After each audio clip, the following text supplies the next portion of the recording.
이 시간에는 반비례라는 것에 대해서 공부해 보도록 하겠습니다. 반비례가 무엇인지 교과서의 생각열기에 있는 내용으로 설명을 해 보도록 할게요. 자, 생각열기를 보시면 넓이가 12제곱센치인 직사각형이 있다라고 했고요. 가로의 길이에 따른 세로 길이를 빈칸을 채워봐라 라고 했습니다. 그러면 직사각형의 넓이는 어떻게 구하죠? 직사각형의 넓이는 가로 곱하기 세로가 되죠. 그랬을 때 그 넓이가 12가 된다.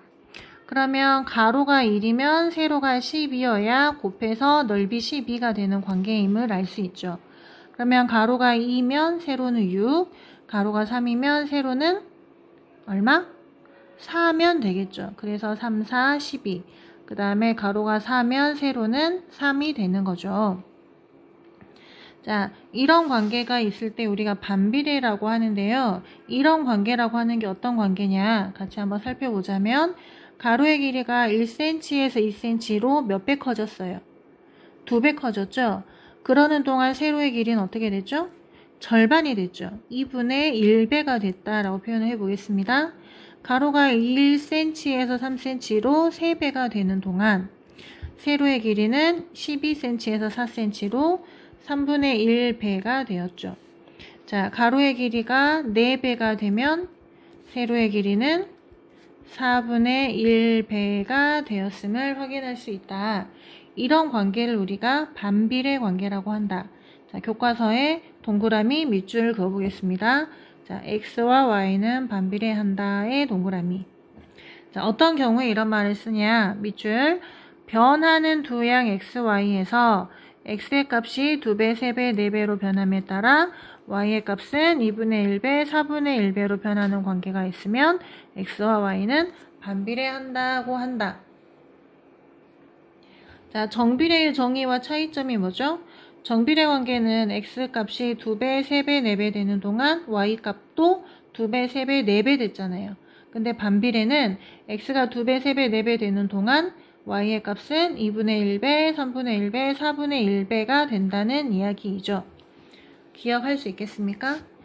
자, 또 하나. 이렇게 반비례하는 관계의 식을 나타내 보면 어떤 특징이 있냐? 자, 가로의 길이를 x, 세로의 길이를 y라고 하면 가로의 길이와 세로의 길이를 아까 곱해서 얼마가 되는? 넓이 12가 되는 관계였죠?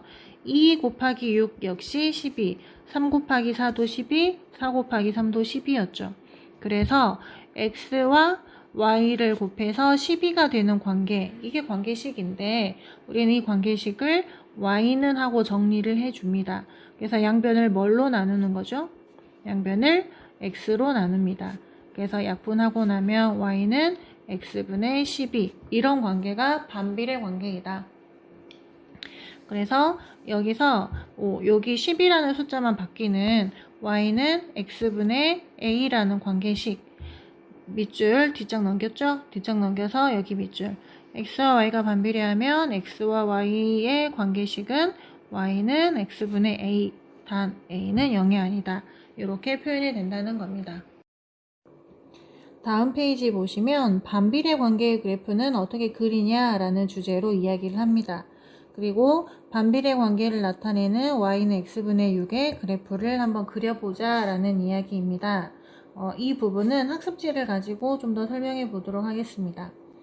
자, 여러분도 학습지를 보시면 반비례 관계 y는 x분의 6의 그래프를 어떻게 그릴까? 첫 번째 질문, x와 y의 관계식이 y는 x분의 6일 때 아래표를 채워보세요 라고 했습니다. 그리고 두 번째, 채운 표에서 1번부터 8번까지를 좌표평면의 점으로 나타내보자. 세 번째, x값의 범위를 수 전체로 넓혀서 그래프를 그려보자 라고 했습니다. 여러분이 먼저 그래프를 한번 그려보겠습니다.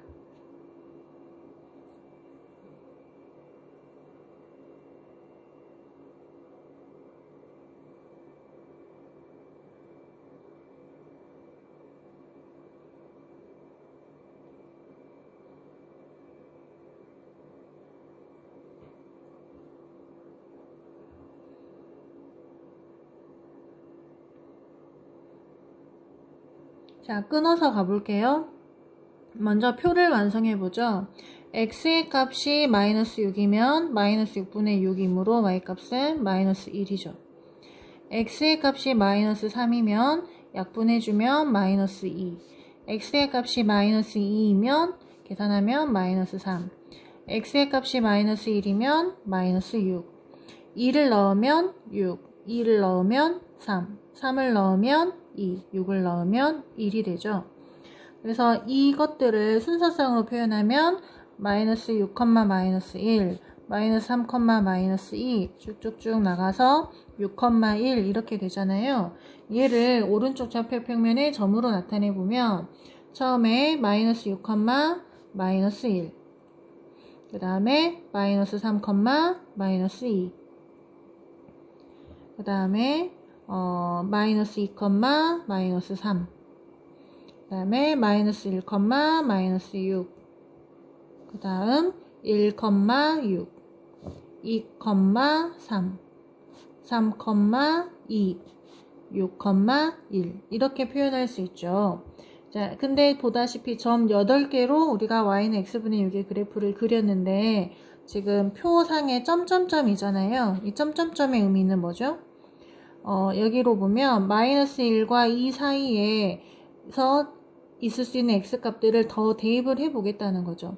1.5, 1.8 이런 값들에 대응하는 y값도 찾아서 그것들 역시 점으로 계속 찍어 보겠다는 거죠. 그래서 x값의 범위를 수 전체로 넓혀서 그래프를 그리면 어떤 모양일까요? 상상이 가십니까? 자, 여러분의 고민을 조금 도와주고자 선생님이 알지오메스라는 프로그램을 이용해서 여러분에게 그 상황을 한번 보여줘 보도록 하겠습니다.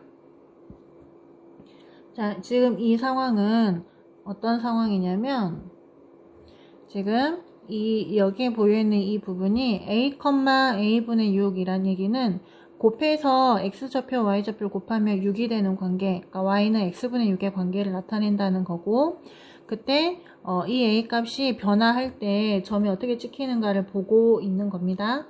처음에 a가 1이라고 하면 1,1분의 6이니까 6이죠. a가 2라고 하면 2,3 이렇게 아까 찾았던 그 점들인 거죠. 그래서 그 점들을 찍어주면 어떻게 될까요? 잠깐만요. 그 점들을 찍어주면 어떻게 되는지 한번 확인해 보겠습니다. a가 1일 때, a가 2일 때, 잠시만요. 그 다음에 a가 1일 때, a가 2일 때, a가 3일 때, a가 4일 때, a가 5일 때, a가 6일 때, 6,1을 지나잖아요. 이렇게 점을 쭉 찍었고, a가 마이너스 1일 때, 마이너스 2일 때, 마이너스 3, 마이너스 4, 마이너스 5, 마이너스 6일 때도 점을 찍었어요. 그리고 아까 질문이 뭐였냐면, x의 값의 범위를 수 전체로 넓혀서 그래프를 그리면 이라고 했잖아요. 그러면 어떤 모양이 되겠어요? 여기서 점의 간격을 1단위로 하지 않고 0.1 단위로 찍었다 라고 하면 어떻게 되는지 보겠습니다. 이 사이사이의 점들까지 쭉쭉 찍어서 우리가 연결을 해 주겠죠. 그러면 그 점들이 모여서 점점 어떤 모양으로 보이나요? 한 쌍의 곡선으로 보이죠. 한 쌍이라고 이야기하는 거는 뭐 때문에 한 쌍이죠? 1사분면에 하나, 그 다음에 3사분면에 하나 이렇게 한 쌍으로 그려져 있잖아. 그 다음에 매끄러운 곡선입니다. 또 하나 보이는 부분이 뭐냐면 내가 선생님이 지금 그래프를 좀 더 축소해서 한번 그려보고 이 최대 최소의 범위도 좀 더 늘려볼게요. 잠깐만요. 다시 한번 늘려보자면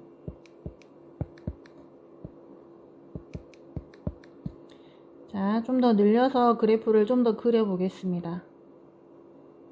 어떤가요? 그래프의 느낌이. 점점 x가 커지는 방향. x가 커지는 방향. 이쪽. 그 다음에 x가 0에 가까워지는 방향. 그 다음에 x가 한없이 작아지는 방향. x가 0에 가까워지는 방향의 그래프가 점점 어디에 가까워지나요? 축에 가까워지죠. 근데 축을 넘어서 갈까요? 안 갈까요? 자, 이 부분을 한번 생각해 보자. y는 x분의 6의 그래프인데 여기서 x값이 커지는 거야. 10을 넣으면 0.6이죠. 100을 넣으면 0.06, 1000을 넣으면 0.006. 점점 0에 가까워지는 값이 나오잖아, y값이. 그러니까 점점 축에 가까워지는 거죠. 그렇지만 절대 음수가 나오거나 0이 나오지 않기 때문에 축에 닿지 않습니다. 다른 부분도 마찬가지거든요. 그래서 이 그래프의 특징을 우리가 뭐라고 표현을 하냐면 교과서에서 같이 한번 밑줄을 그어보자면 이 부분입니다.